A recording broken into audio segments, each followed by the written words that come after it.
Let's talk about getting your period while being trans and or non-binary. 1.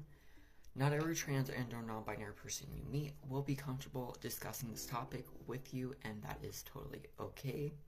2nd, not every trans or non-binary person will be comfortable referring to it as a period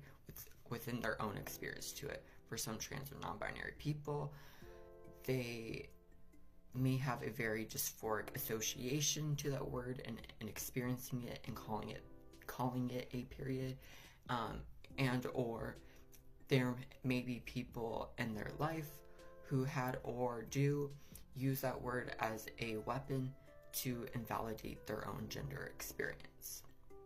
And so it is best to check in with those that you know that are trans or non-binary and what words best suit them for that experience. For me personally, I do not mind using the word period to my experience to having a monthly bleeding cycle. And with that, that does not mean that I have not experienced dysphoria around getting a monthly period. Some ways that I, as a trans and non-binary person, have alchemized that experience from a very dysphoric and very low point in my month to now being able to alchemize it into something that is feels very healing and loving to me is I choose to look at it from a more spiritual lens, and I choose to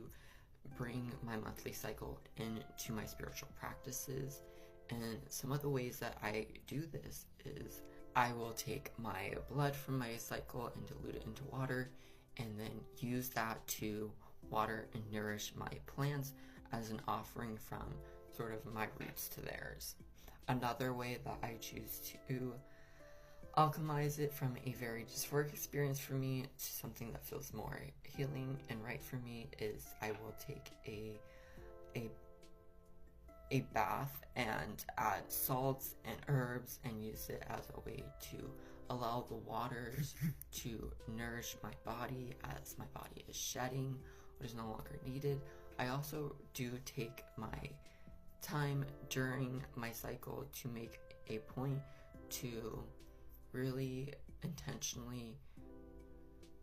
think of things that I am no longer bringing with me forward in my journey and what is no longer needed as my body is physically shedding the blood it no longer needs. And these are just some of the ways that I've learned along in my journey as a trans non-binary person to alchemize